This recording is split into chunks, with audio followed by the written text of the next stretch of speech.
Welcome back, guys, to another Waynos Fotos cameras videos. And this specific video is going to be about this camera right here, which is the Canon R3. And what's very interesting about this camera is I use this primarily as a film camera, not a stills camera, but it's been designed as a sports stills camera.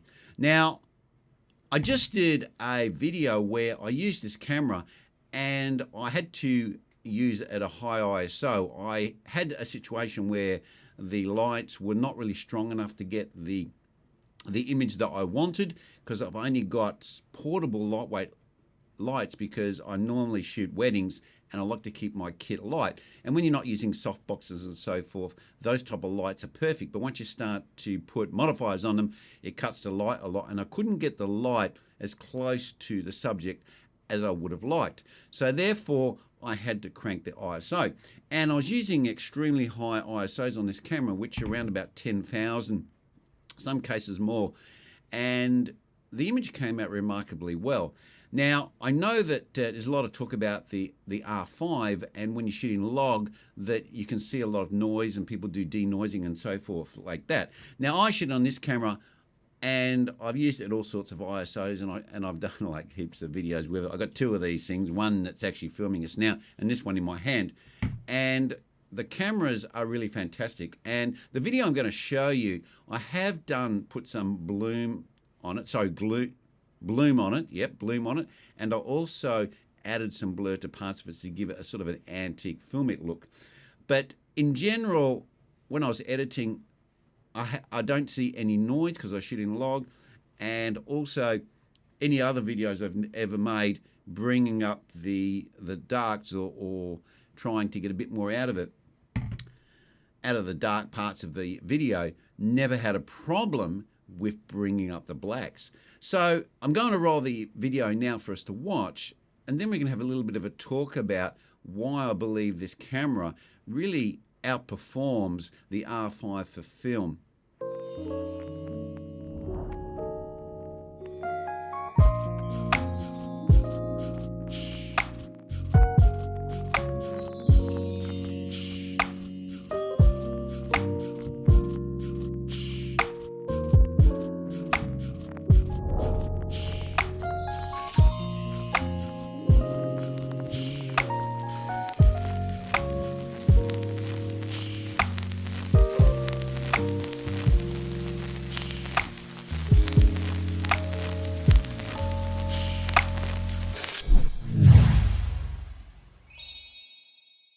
Now this was just a promo video that I did, and that was my girlfriend that was in it. She bought a new dress and she wanted to showcase this new dress. She bought it for a wedding.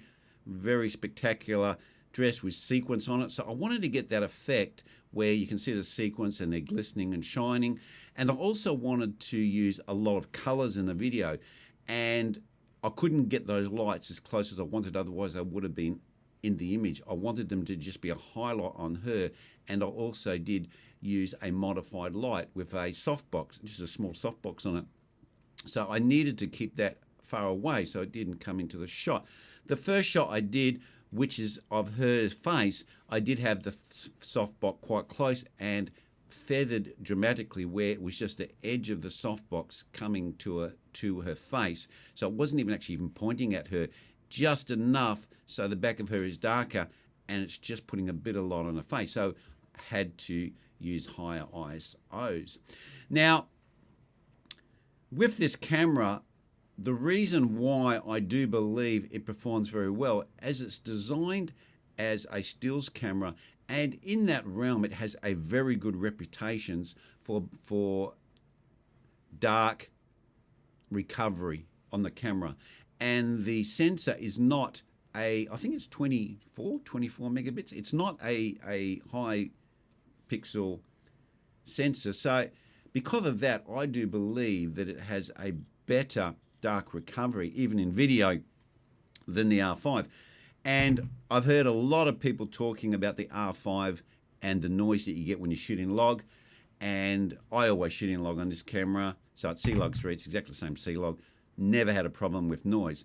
Now, for this particular video that you were watching, the video was shot in 1080p all-eye C-Log 3 at 100 frames per second. So that's like if you're in America and you're shooting 60 frames, that's the old 120 frames per second. But because I'm in a PAL system, we're shooting 25, 50 and 100, so it's not quite as much frame rates.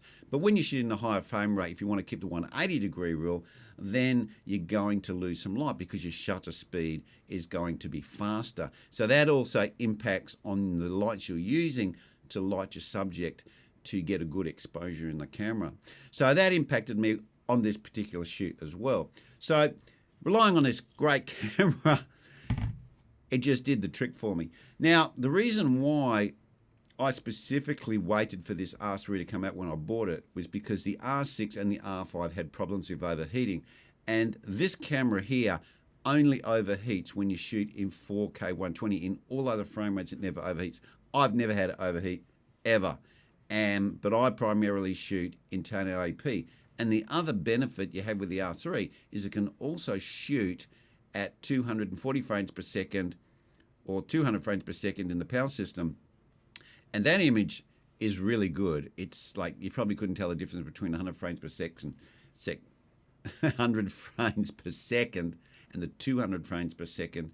So it has that extra versatility in 1080p, and that actually was really nice. I did a brochure type, invitation type one for weddings that I did where I just dropped the cards and filmed it in the 200 frames per second, and that came out really nice. The speed was really good when I brought it back to 25 frames per second.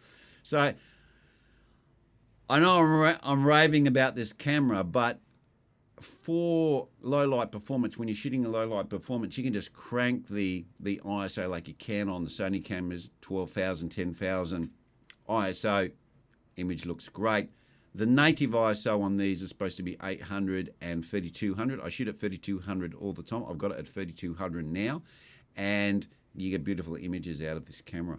Anyway, that's my rant, and that's just a bit of an example of this camera that doesn't get talked a lot about filming film, mostly for stills, but is a really top performer if you want to use this camera to shoot video or film. That's where I'm going to leave it, guys.